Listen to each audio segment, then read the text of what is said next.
Hi, grade 3.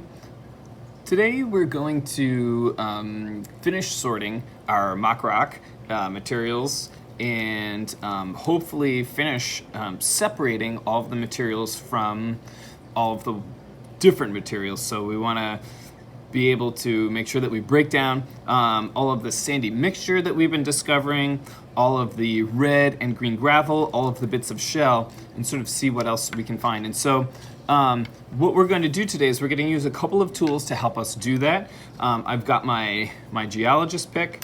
I of course have my magnifier that will help me investigate and look at some of the smaller pieces that are a little bit too small for my eye to see by itself.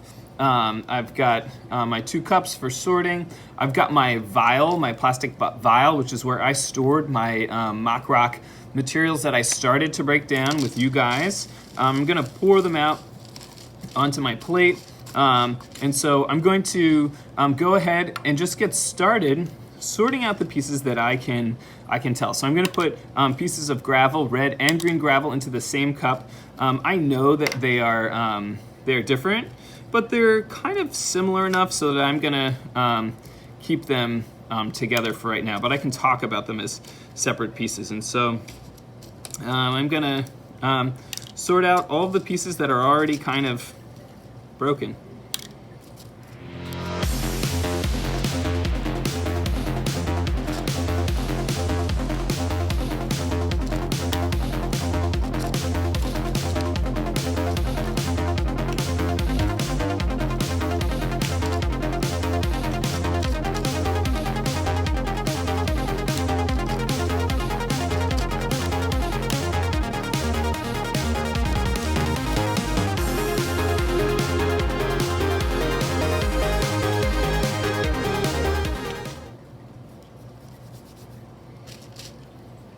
So you'll notice that for the most part, I've got most of my colorful pieces, pebbles and things, taken out.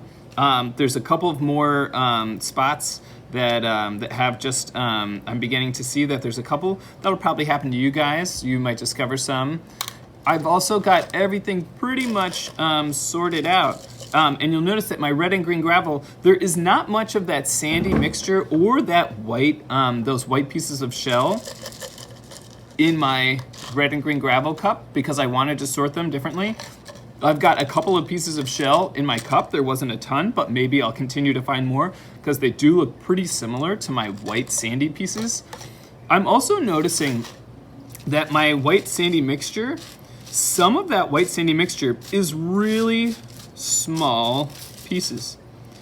My goal right now is to try and get all of those pieces, and I found a little piece of shell, is to get all of my clumps totally crunched up. And to do that, I'm going to use this Crayola marker, and I'm going to use this kind of flat end as kind of a masher. We could use our nail, but it's a little bit small and it can be a little bit hard to grip.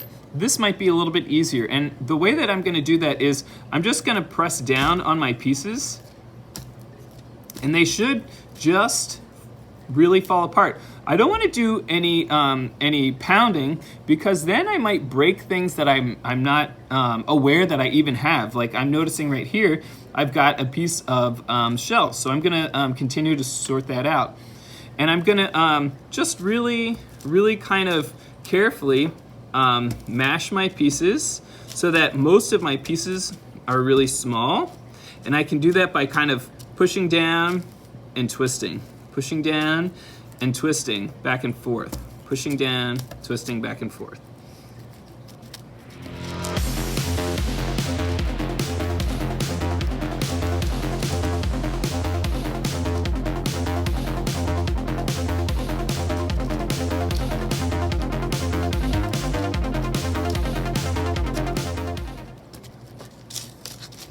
I've got these 2 big pieces left. I'm gonna kind of smash these against each other and see if I can't break them into some smaller clumps that I can then smash with my marker a little bit easier. And I'm just really breaking them apart with my fingers right now.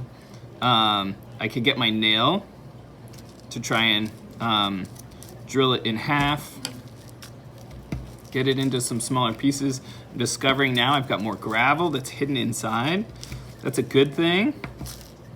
I want to make sure that all of my pieces get sorted out.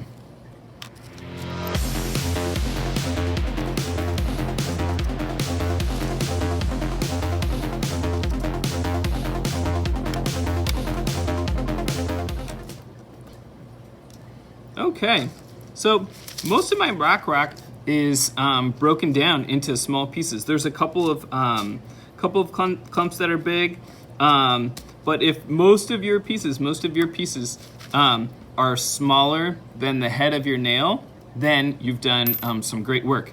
If you've got pieces that are bigger than the head of your marker, then the mashing end of your marker, then you want to keep smashing them a little bit more. We want to make sure that it's pretty ground up. I want to notice what this feels like. It feels somewhat sandy, but there's some sort of shiny pieces mixed in when I kind of move it back and forth in the light. Now I'm noticing that there's maybe even more bits of shell here and there. That's okay if I don't have absolutely everything, but we want to do as good a job as we can sorting. And now what I want to do with all of my smashed sandy mixture with very little clumps, I want to, we're going to be doing some experiments with it. And so what I want to do is I want to carefully pour it into my vial by folding my plate into kind of a taco, and it will act like a funnel. Wow. Look how much of this I have. That's fantastic. Now, I'm only going to need about a half of a vial of my sandy mixture for this next step. So I'm gonna pour about half of this out. And you can see here that I've got maybe a little bit less than half. This will actually be totally perfect. I'm gonna put my cap on to my vial, make sure I hear it click shut, and then I'm gonna store this. We're gonna be saving this for our live science time later this week. So I want you to hang on to it. I want you to store it in a safe place. Do not lose it. Now, our red and green gravel and bits of shell, we can put these together. I can stack my cups like this. And then to make sure that my work area is nice and neat, in my now empty second cup, I can put the rest of my sandy mixture. I want to make sure that I'm really careful and clean with my workspace, and so I'm going to do a little bit of cleaning up just to make sure that, that things are nice and neat. I'm going to wipe this onto my plate off the side of the table, but make sure that I put it right back into my cup with the rest of my sandy mixture. That's all for today. Great work. If you've got this far, hang on to all of your pieces. We're not throwing anything away. Hang on to them. It's not trash. We need to hang on to these pieces so that we can do some experimenting to figure out what are the pieces, what are the particles that make up these mock rocks. Thank you.